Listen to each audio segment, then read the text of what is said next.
ఆశాయ దాసయే తే దాస సర్వలోకస్య.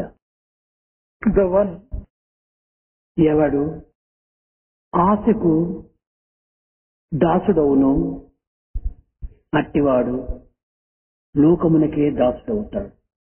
the one who becomes a servant of the desire becomes a servant of the entire world. ఆశకు దాసులు కారాదని దీని యొక్క అంతరార్థం. The inner significance of this is, do not become a slave for desire. ఆశను దాసిగా గావించుకున్నవాడు లోకమునకే అధిపతి అవుతాడు. The one who makes desire his slave becomes a master of the world. లోకమునందు గల సమస్త సుఖములకు స్వయం జ్యోతి స్వరూపమైనటువంటి ఆత్మయే మూలాధారమని విశ్వసించాలి.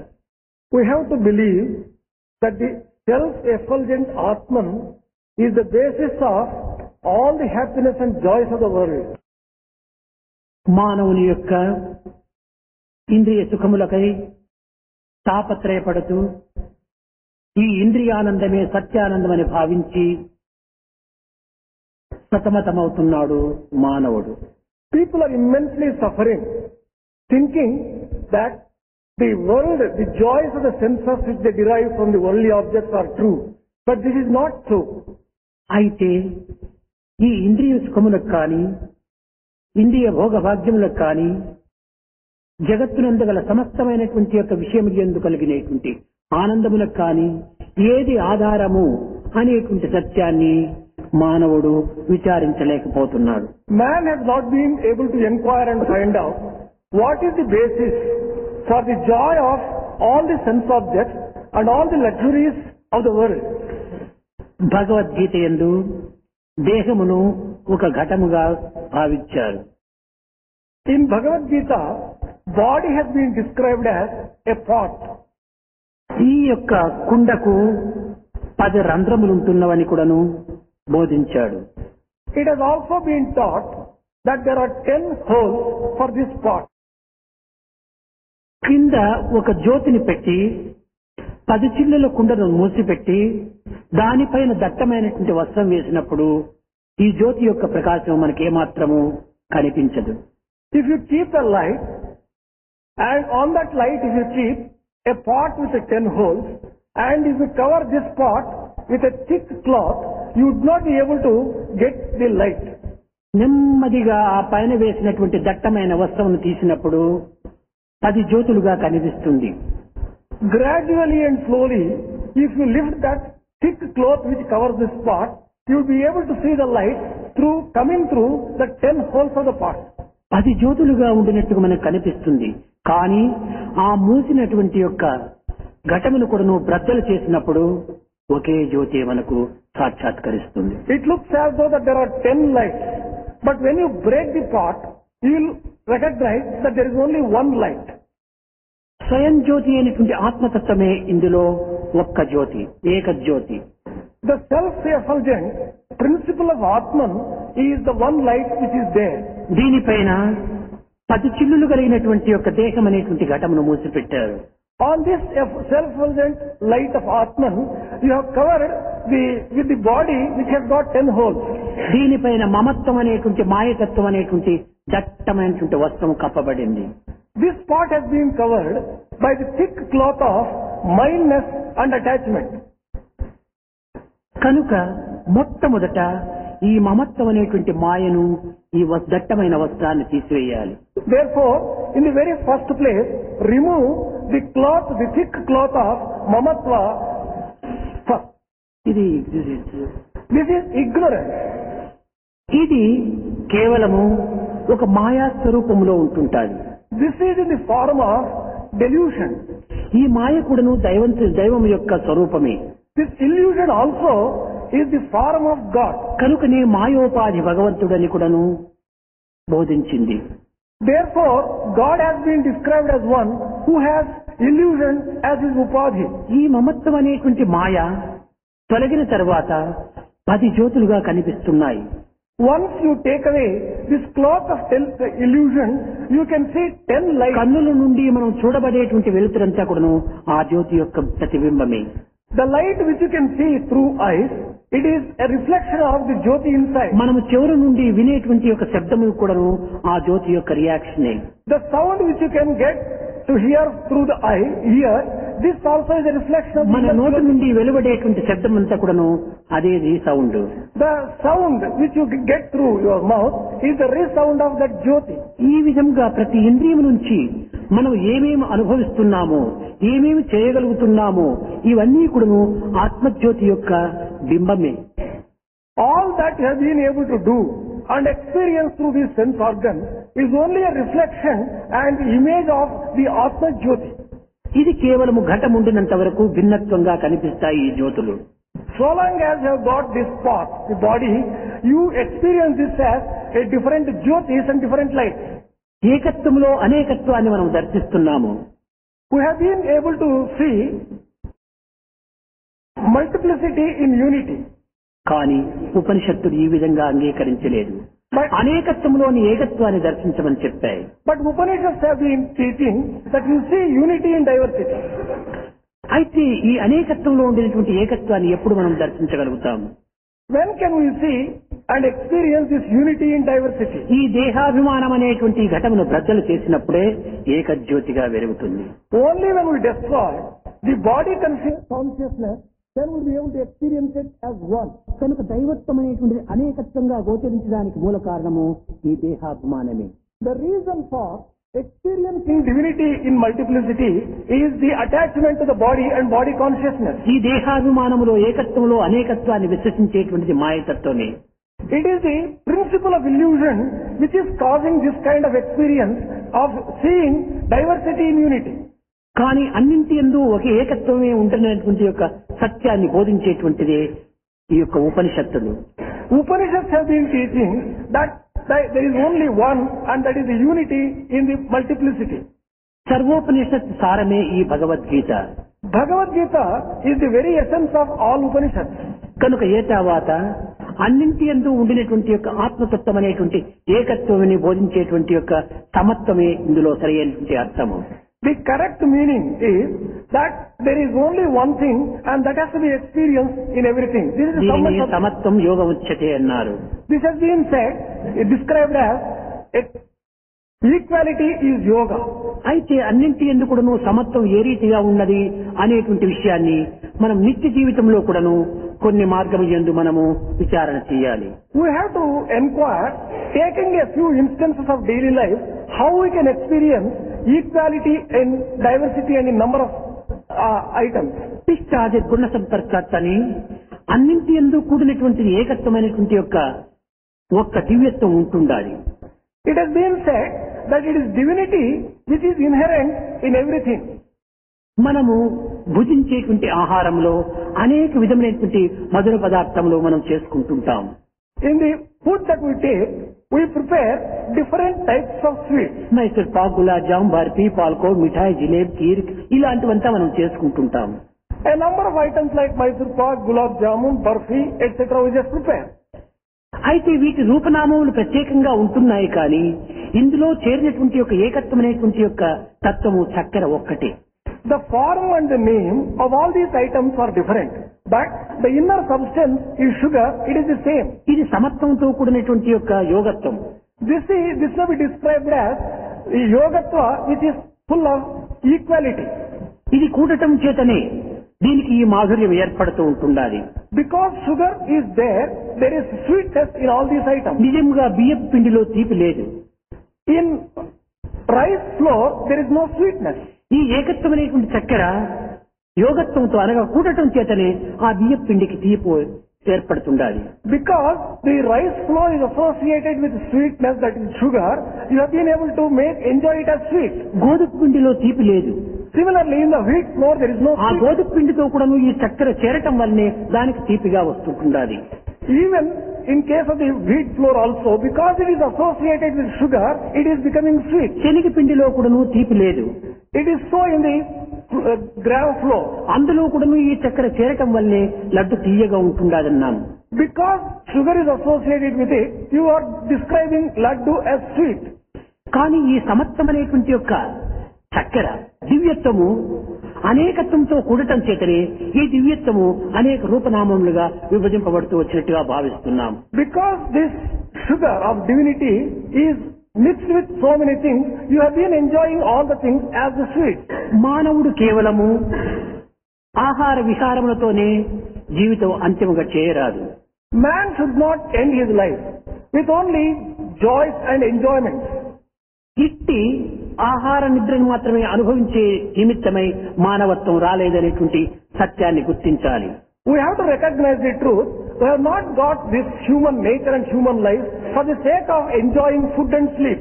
తిండి తీర్థాదుల నిమిత్తమే ఉద్భవించినటువంటి అనేక క్రిమికీటకాదులు పశుపక్షి మృగాదులు కూడాను మనం చూస్తున్నాము. We are seeing a number of birds, animals and worms which are born for the sake of food.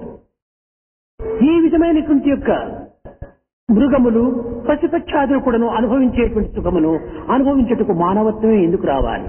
Where is the need for having human life to enjoy all the pleasures which these animals, birds and worms are enjoying? ఈ పశుపక్షాదులు అనుభవించేటువంటి సుఖ సంతోషములకు మనం ఎందుకు విద్యను అభ్యసించాలి? Where is the need for acquiring education to enjoy the pleasures which have been enjoyed by the birds, animals? మానవత్వం అనేటువంటి ఉత్తమ తత్వానికి ఉండినటువంటి యొక్క ఆదర్శం ఏమిటి?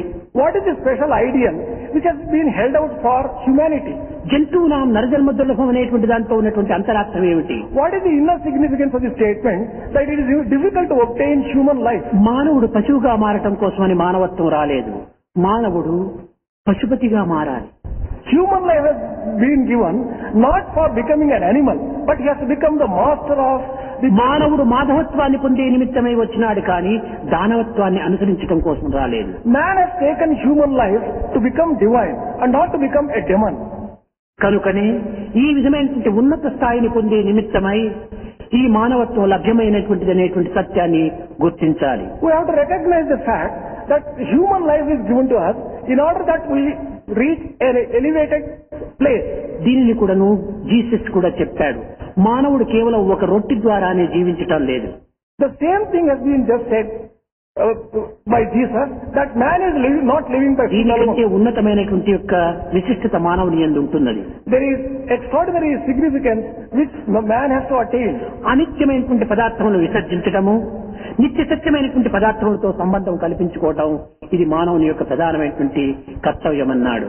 The primary duty of man is to give up things which are impermanent and to aspire for and attain things which are permanent. కనుక ఇట్టి మానవ లక్ష్యాన్ని మనం ఈనాడు విసర్జించి కేవలము ఒక అభిమాన మమకారములతో కూడినటువంటి ఒక దేహతత్వంతో మనం జీవిస్తూ వస్తున్నాము. But today we are giving up such extraordinary qualities and living the life of attachment. కనుక అర్జున, ఈ దేహాభిమానం అనేటువంటిది నిన్ను ఈ విధముగా బంధించి వేస్తుండాలి. Therefore, Arjuna, this body consciousness and attachment to the body is binding you. దేహాభిమానం ఉండవలసినదే. You must have a little attachment to the body. అయితే ఈ అభిమానం దేని నిమిత్తము అనేటువంటి సత్యాన్ని మొట్టమొదట విచారించాలి. But we'll have to first inquire, why should I have this attachment to the body? తన యందున్నటువంటి దివ్యత్వాన్ని గుర్తించే నిమిత్తమే మానవత్వం అనేటువంటిది ప్రకటితమైంది. Man's life has been given in order to recognize the divinity which is inherent and existing inside him. ఒక చిన్న ఉదాహరణ మనం యోచించుకోవచ్చును. We can just think about a small example to understand ప్రతి this. మానవునికి కూడాను అసత్యం ఆడరాదు అని తెలుసు. Every man knows that he should not utter a lie. అనేక మంది నేను ఇకపైన అసత్యం ఆడను అని ప్రతిజ్ఞ చేసుకుంటాడు. Quite a few people take an oath that they would not lie then onwards. మరో నిమిషమే అసత్యం ఆడుతున్నాడు. The very next moment he is telling a lie. అన్యాయం చేయకూడదని వ్యాపారస్తునికి తెలుసు. Businessman knows that he should not deceive. ఏదో కొంతవరకు ఆదాయం మాత్రం తీసుకోవాలి అని కూడా వాడు కూడా నిర్ణయించుకుంటాడు. He also takes a resolve that he can earn a little profit. కానీ మరుదినమే ఈ అన్యాయమునకు అసత్యమునకు పాల్పడతాడు. But the very next day he resorts to the unfair means. ఇంక పైన ఎవరిని దూషించరాదు, ఎవరిని బాధ పెట్టరాదు అని అనుకుంటాడు ఒక నిమిషంలో మానవుడు. Man thinks and resolves that from then onwards he should not hurt, he should not harm anyone. కానీ కొన్ని నిమిషంలోనే ఈ సత్యాన్ని, ఈ యొక్క విశ్వాసాన్ని విస్మరించి తిరిగి ఎవరినో ఒకరిని దూషిస్తూ ఉంటాడు, ఎవరినో ఒకరిని బాధిస్తూ ఉంటాడు. But within minutes, he forgets his resolve, he criticizes and he hurts someone or the other. ఈ మానవునికి ఒక విధమైనటువంటి యొక్క నిశ్చయం అనేటువంటి చిత్తమే లేకుండా పోతుండాలి. Man seems to not have a steady mind at all. ఈ నిశ్చయాత్మక బుద్ధిని తాను అభివృద్ధి పరచుకోలేకపోతున్నాడు. He has not been able to develop a firm and a steady mind. ఈనాడు ఏకాదశి ఏమీ తినరాదు, దైవం యొక్క చింతన చేతనే నా కాలమును సార్థకంగా గావించుకోవాలని అనుకుంటాడు. He thinks that today is Ekadashi day. I have to spend the entire day thinking of the Lord. I should not take anything at all. ఎంతసేపు అయ్యేటప్పటికి ఏదో ఇంత పలహారమైనా తిందాం అనుకుంటాడు. After some time, he excuses himself by telling that let me take a little of, రెండూ లేకపోతే ఏదేంటి గోధుమ ఉప్పిండి అయినా చేసుకుని తిందాం అనుకుంటాడు. let me have a little of upma at least. ఈ విధంగా తన యొక్క ప్రతిజ్ఞలను, తన యొక్క సంకల్పములను మార్చుకోవటంలో లోపల ఏదో ఒక మహత్తరమైన శక్తి ఒకటి ఉన్నది. In this way, when man is changing from his own resolve, there must be some powerful entity which is working inside him. అది లోపల ఈ శక్తివంతమైనటువంటి యొక్క ఇది ఉద్రేకమే లేకుండా పోయినా, ఈ ప్రోత్సాహమే లేకుండా పోయినా, ఈ సంకల్పమే కలగకుండా పోయినా మానవుడు ఈ విధంగా సంకల్పించిన దానికి విరుద్ధంగా ప్రవర్తించలేడు. If only there was no powerful instinct, powerful urge, powerful element inside him, he would not have changed his resolve and his promise and his word. ఏదో మానవునికి అర్థం కానిటువంటి, గోచరము కానిటువంటి ఒక శక్తి లోపల ఇమిడి ఉంటుండాలి. There is some power which is hidden in him, which is very powerful, which he has not been able to understand. ఇది ఏమిటి అని లోతుగా విచారణ చేస్తే, If only one thinks a little deeply, what exactly is this power? మానవుని యందు మూడు గుణములు ఉంటున్నవి. There are three gunas, attributes, which are in man. సత్వ రజో తమో గుణములు. They are sattva, rajas and tamas. ఇవి ఆహార విహారముల చేత ఉద్ధరించిపోతుంటాయి. These have been encouraged and sustained by food and sleep. అందులో రజోగుణ తమో గుణములు అనేటువంటిది చాలా విరుద్ధమైనటువంటి మార్గాన్ని అవలంబిస్తాయి. Among the three, the rajoguna and tamoguna are likely to encourage him to take wrong paths. ఇందులో రజోగుణమునకు కామం అనేటువంటి పుత్రుడు పుట్టాడు. For rajoguna was born son of kama, desire. అయితే ఈ తమో గుణముకు క్రోధం అనేటువంటి పుత్రిక పుట్టింది. For tamoguna, a daughter was born called anger. కనుక మొట్టమొదట మానవుని సంకల్పించుకున్నటువంటి దృఢ విశ్వాసములను చెదిరింపజేసేటువంటిదే ఈ యొక్క రజోగుణ కుమారుడైనటువంటి కామం. The first one who made the man give up all the resolve which he had just taken is the son of tamoguna and son of rajoguna, and that is desire. ఇక్కడ దుర్గుణములన్నింటికి కూడాను కెప్టెన్ గా, ఒక అధిపతిగా నిలుస్తుండాలి ఈ కామం. This desire is acting as the leader and the captain of all the bad qualities. అయితే బయట ఉన్నటువంటి శత్రువులను మనము జయించడానికి కొన్ని ఉపాయములు ఉంటాయి. We can plan and have certain programs to defeat and సామధాన భేద దండోపాయములు అంటాము. They have been described as samadhana భేద dandopaya. అయితే లోని శత్రువులకు లొంగిపోయిన వాడు బయట రిపులన్నిట్లు పట్టగలడు. But one who has yielded to the inner enemies, how can he conquer the outer and external enemies? లోపలనే ఇంటిలోనే బంధింపబడ్డాడు వీడు, ఇంకా బయట శత్రువులు ఏ రీతిగా జయించడానికి వీలవుతుంది? He has been bound within himself. How can he conquer the external and enemies at all? కనుక మొట్టమొదట ఈ కామం అనేటువంటి కెప్టెన్ ఇంటి లోపల రంధ్రం వేసి లోపల ప్రవేశించాడు. This captain of the bad qualities has made a hole and entered into the house, and that is desire. ఇతను ప్రవేశించిన తక్షణమే క్రోధ ద్వేష లోభములు అనేటువంటి వారు కూడా ప్రవేశిస్తారు. The moment this desire entered inside the house, the others like hatred and anger and greed, they have also ఈ entered. విధమైనటువంటి శత్రువుల లోపల ప్రవేశించగానే తాను తమ యొక్క జ్ఞానమును కోల్పోయి ఈ యొక్క శత్రువులకు వశమైపోతాడు. The moment these enemies enter inside the man, he loses his discrimination and wisdom. ఈ జ్ఞానమును కోల్పోవటం చేతనే తమ ప్రతిజ్ఞను కూడా విఫలం చేసుకుంటున్నాడు. The moment he loses his wisdom, he also gives up his resolution. మానవుని యొక్క ప్రతిజ్ఞలను విఫలం చేసుకోవటానికి మూల కారణము ఈ కామమే. The most important reason for not fulfilling his own resolve is desire. దేవాలయమునకు ప్రాహారం అని ఉంటుంటాది. For the temple, there is prahara. Compound. There is a compound wall. దీనిలో అక్కడక్కడ కొన్ని రంధ్రములు పెట్టి ఉంటుంటారు. For the compound wall, a few holes are usually made. కనుకని ఇది దేహో దేవాలయ ప్రోక్తో GO దేవ సనాతన. ఈ జీవుడనే దేవునకు ఈ దేహం దేవాలయం వంటిది. This body is something like a temple for the God who is Jiva inside it. ఇదే దీనికి ఉన్నటువంటి ఆవరణము. This is the compound. ఇందులో మమత్వం అనేటువంటిది ఒక పెద్ద దట్టమైనటువంటి compound. This mamatva may be described as a big compound. దీని ద్వారా అనేక ఇంద్రియములంతా కూడాను విచలితమైపోతుంటాయి. And through this, the sense organs they become whole and they encourage. కనుకనే ఈ యొక్క దేహి అనేటువంటి వారికి దేవాలయం అనేటువంటి దీనికి ఈ దేహం అనేటువంటిది కేవలం ఒక విధమైనటువంటి హద్దుగా నియమిస్తూ వచ్చారు. For this inside indweller God, this body becomes, it sets limits. గొప్ప రాజులు నివసించేటువంటి యొక్క భవనమునకు పెద్ద కోటగోడాన్ని కడుతుంటారు. For the palaces constructed for living big emperors and kings, you will have a big fort. ఈ కోటగోడకు కొన్ని నవద్వారముల పురి అని పెట్టింటారు.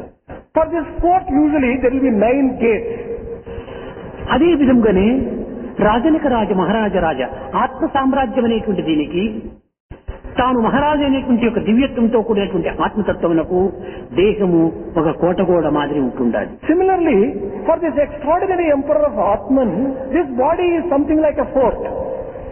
దీనికి నవద్వారములు ఉంటున్నాయి. There are 9 doors for this. నవద్వారే పురి దేహి అన్నాడు కృష్ణుడు దీన్ని. Krishna has described this body as one which has got 9 gates. అయితే ఆ కోటగోడ అనేటువంటిది జడమైనటువంటి యొక్క రాతితోనూ లేక సిమెంట్తోనూ ఇంకా ఏ ఇటుకతోనూ కట్టబడి ఉంటుండాలి. But the fort external has been constructed with the help of brick, cement and sand, etc. కానీ ఈ కోటగోడ రక్త మాంస వెముకలతో కట్టబడినటువంటిది. But this fort of body is constructed out of blood, bone and flesh. అయితే ఈ యొక్క దేహములో దేహి ఉండినంత వరకును ఇది అనేక విధమైనటువంటి సుగంధములతో విరజిల్లుతూ ఉంటాయి. So long as the Lord, the indweller is dwelling in this particular body, it will be full of fragrance and full of life. ఈ దేహమును వదిలిన తక్షణమే ఇది దుర్గంధములతో కూలిపోతుంది. The moment the indweller leaves this body, this becomes dirty and obnoxious. కనుకనే 9 చిల్లుల తోలు తిత్తియే గాని కాంతి కలిగిన వజ్రఘటము కాదు.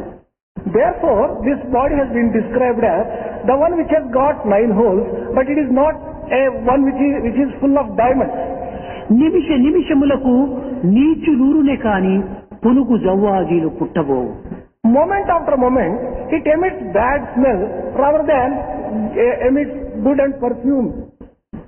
ఇలాంటి దేహతత్వంతో కూడినటువంటి దీనిని దైవత్వంతో మనం మార్చుకోవటంలో ఎంతైనా ఇది దివ్యత్వంగా మారిపోతుంది. Body which has got these qualities, by converting this into divinity, there will be a lot of joy and pleasure.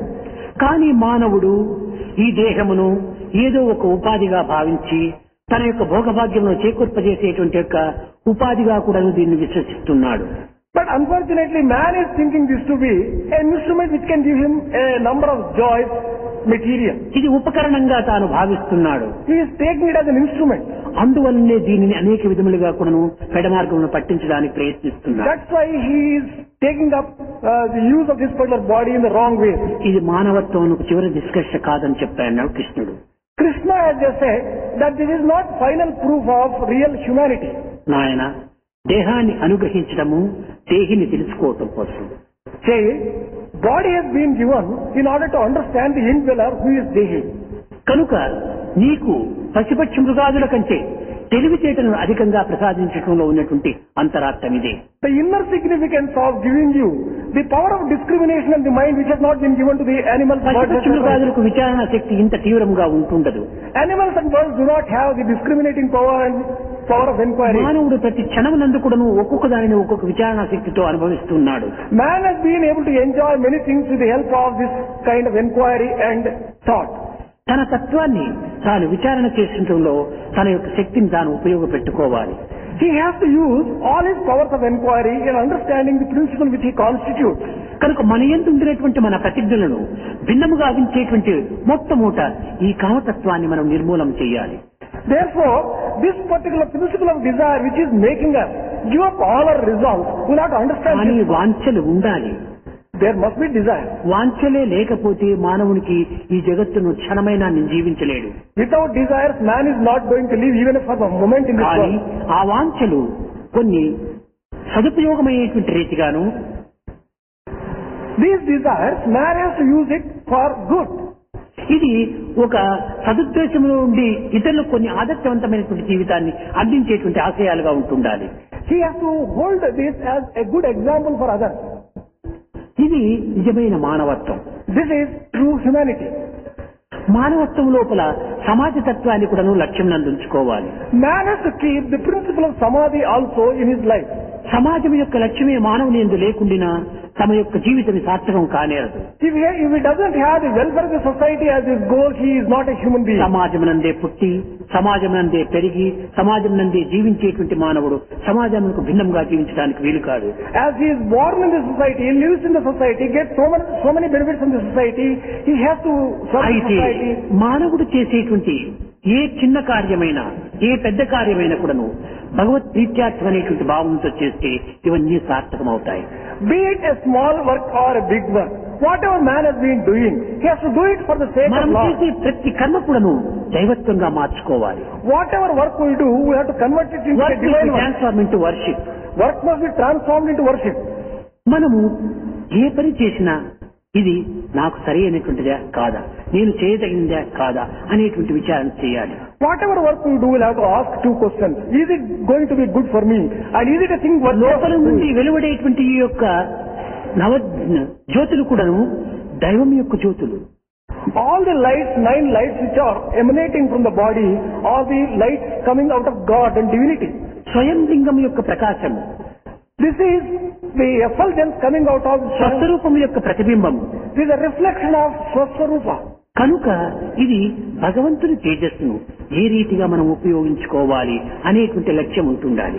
This is the effulgence of the Lord Supreme. How to use this? We should always have that. నీవు కేవలము చెవును కన్నును ముక్కును నోరును మాత్రమే చూస్తున్నావు కానీ దాని నుండి వెలువడేటువంటి యొక్క దివ్యమైనటువంటి ప్రసాదం నీవు గమనించడం లేదు. You have been able to see external organs like eyes, ears, nose and mouth, but you are not able to understand the effulgence. ఒక చిన్న ఉదాహరణ, A small example for this. కుంభవర్షం కురుస్తూ ఉంటుండాలి. There is a downpour.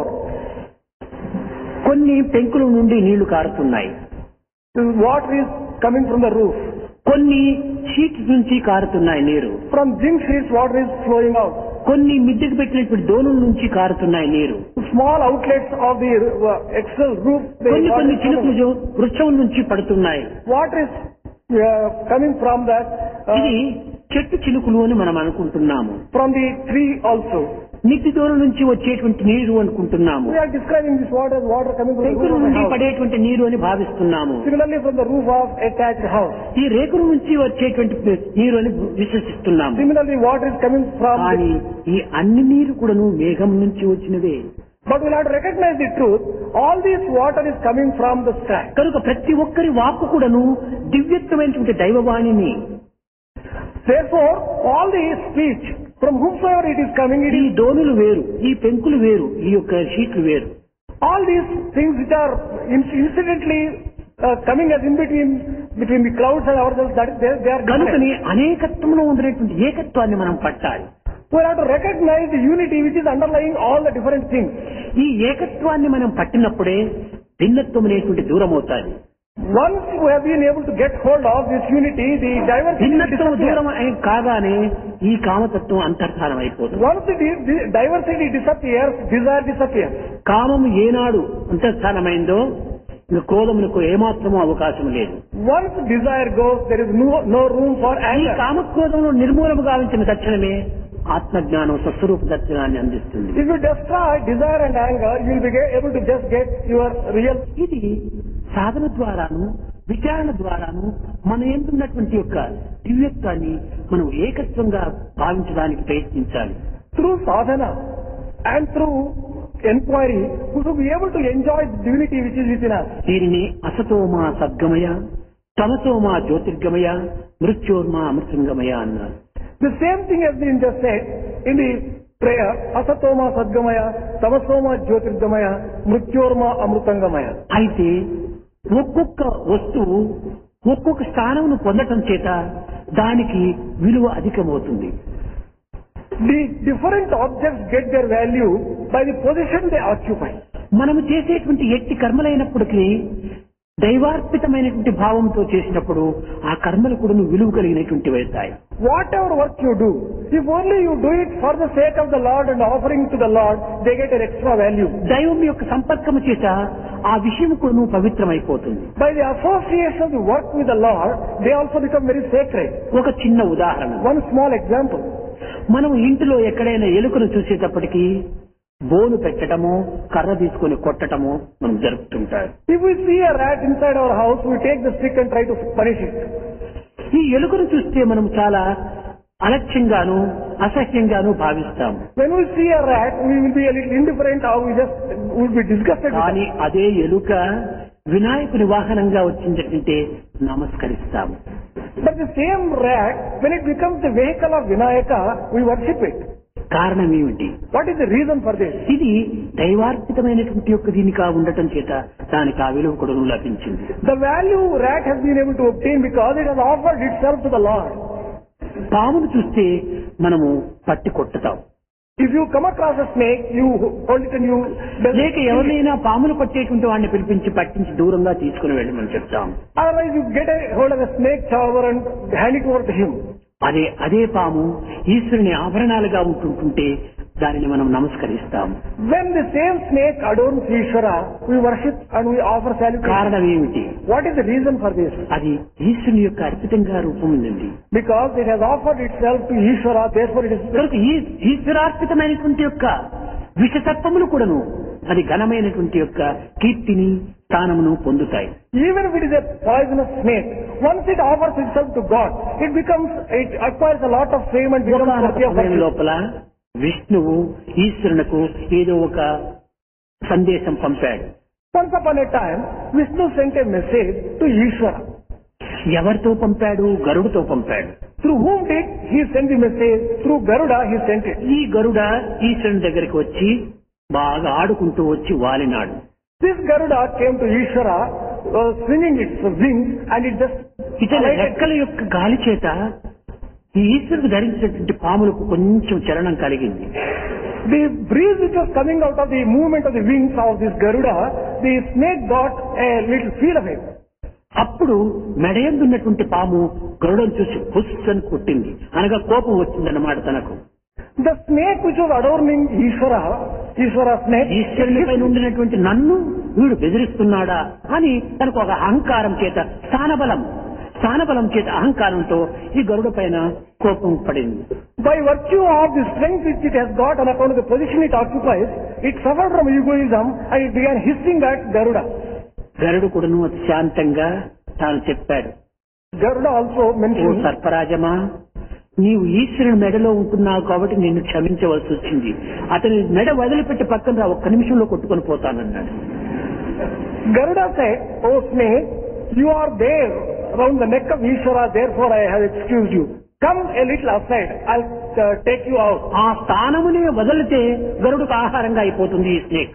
The moment snake leaves its position, it becomes food for Garuda. కానీ అది ఆ దివ్య స్థానంలో ఉండటం చేత ఇంత అహంకారంతో ఇన్ని విధమైనటువంటి యొక్క దీంతో గొప్పతనమును పొందుతూ ఉంటున్నాడు. Because it is occupying such an important position, it gets so much of strength arising out of the position which it occupies. ఏనాడు మనకు నిజముగా అహంకారం ఉంటుండాలంటే అహం బ్రహ్మాస్మి, నేను దైవం యొక్క ఆధారంలో ఉంటున్నాను, దైవం యొక్క ఆశ్రయంలో ఉంటున్నాను అన్నప్పుడే మనకు నిజమైన అహంకారం. The real ahankaram or egoism can be there only when we say that we are with the Lord, we are associated with the Lord. దైవ సన్నిధి, దైవ పెన్నిధి మనం విసర్జించినప్పుడు మనం అల్పులుగా మారిపోతాం. We give up the nearness and the dearness of the Lord, we become very mean. దైవాన్ని ఆశ్రయించినటువంటి ప్రతి చిన్న చిన్న వస్తువైనా కూడాను గొప్ప విలువగా మారిపోతుంది. Even if it is a small thing, valueless thing, once it takes shelter with the Lord, then it will get added value. బజారులో గుండుగా బండ పడినటువంటి యొక్క ఈ ఒక రాతిని ఒక శిల్పి వచ్చి చక్కని విగ్రహంగా తయారు చేసేటప్పటికి అది దేవాలయంలో ప్రతిష్ఠింపబడి షోడశోపచారములు అందుకుంటుంది. An ordinary stone lying in the street, when a sculptor comes and gives a shape and makes it in an idol, it is worshipped in a temple.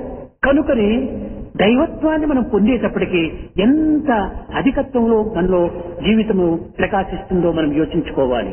We can think what extraordinary value we get once we become divine. ఈ దైవత్వం లోపల అల్పత్వం అనేటువంటి చేరడానికి వీలుండదు. There is no possibility whatsoever for small littleness to get its place ఈ in divinity. అల్పత్వంలో దైవత్వాన్ని ప్రకటించడానికి సాధ్యం కాదు. In small little things you cannot express divinity either. రావణుడు చాలా బాధపడుతున్నాడు పాపం 10 నెలలు సీతను అశోకవనంలో ఉంచుకొని. Keeping Sita in the Ashoka forest, Ravana was suffering the agony.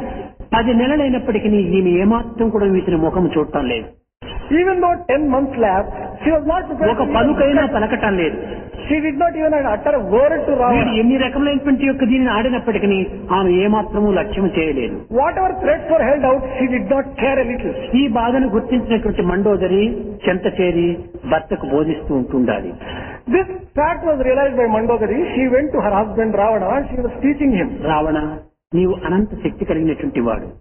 Ravana, you have got infinite power. నీవు ఈశ్వర పరమ భక్తుడవు. You are an extraordinary devotee of మహా Ishvara. తపస్సును ఆచరించినటువంటి వాడవు. You have done a lot of penance. నీలో ఏ విధమైనటువంటి యొక్క శక్తిని కూడా నువ్వు మార్చుకునేటువంటి యొక్క సామర్థ్యం ఉంటుండాలి. You have got extraordinary power to exercise any control over yourself. సీతను తీసుకుని రావాలంటే సన్యాసి వేషాన్ని కూడా నువ్వు ధరించి నీవు ఆమెను అపహరించడానికి ప్రయత్నించిన వాడవు. You went in disguise of a sannyasi to get Sita Mava. కనుక ఇలాంటి శక్తి సామర్థ్యంలో క్షణంలో ఏ రూపాయనైనా మార్చుకునేటువంటి శక్తి కలిగినటువంటి వాడవు. You have the capacity to go in disguise and whatever form you want to get, you can get it. కనుక ఈ విధంగా సీత కోసం నువ్వు బాధపడేదానికంటే ఒక్కతూరి రామస్వరూపాన్ని నీవు ధరిస్తే సీత సులభంగా వశమవుతుంది కదా, ఎందుకు నీవు దీనిని ధరించటం లేదని ప్రశ్నించింది. She asked a question. Well, you can get the form of Rama himself and go. Once you go as Rama, Sita would immediately just accept you. Why should you not do this? అప్పుడు మండోదరికి చెప్తున్నాడు రావణుడు. Ravana told Mandodari like this. Mandodari, ఆ పవిత్రమైనటువంటి రామస్వరూపమే నేను ధరిస్తే ఈ కామబుద్ధులు నాకు ఎందుకుంటాయన్నాడు. Mandodari, if only I can just get the form of Rama, I will not have such dirty desires at all. కనుక అట్టి రామతత్వంలో అటువంటి దివ్యత్వంలో మనం పోయేటప్పటికీ ఈ అల్పత్వములు ఏమాత్రం కూడా నువ్వు దగ్గర చేరవు. Once you enter into such great divinity, such mean thoughts and little ideas will not come at all. కనుకనే అర్జున, మామను స్మరించ, నీవు యుద్ధమునందు కూడా నన్నే స్మరిస్తూ నువ్వు చేయి, అవన్నీ కూడా నాకే చేరిపోతాయి. Therefore, Arjuna, when you are fighting the battle, fight, but thinking of me, fight. నీ కర్తవ్యాన్ని నీవు నిర్వర్తించినటువంటి వాడవుతావు. You will have discharged your duty. క్షత్రియ ధర్మానికి ఆదర్శవంతమైనటువంటి స్వరూపుడుగా నీవు రూపొందుతావు. You would have held out an ideal for the Kshatriya Dharma itself. ఈ విధంగా నీకు సత్కీర్తి లభిస్తుంది. You would get a lot of fame this way. ఈ ఆదర్శమునకు, ఈ సత్కీర్తికి, కర్తవ్యములకు కారణమేమిటి? దైవార్పితమైనటువంటి భావముచే దీనికి సరైనటువంటి కారణం. If only you can offer all these things to divinity, you will be able to get name, fame and success, everything. దీనికి ఇంద్రియ నిగ్రహం కూడా అత్యవసరం. For this particular purpose, control of senses. ఈ క్రమక్రమేణా మానవత్వంలో ఉన్నటువంటి యొక్క ఈ ఇంద్రియములను వశము చేసుకోవడానికి ప్రయత్నం చేసినప్పుడు నీకు ఎట్టి శ్రమ కూడా ఉంటుండదన్నాడు. Slowly and gradually, if you can exercise a little control over sense organs, they will be under control.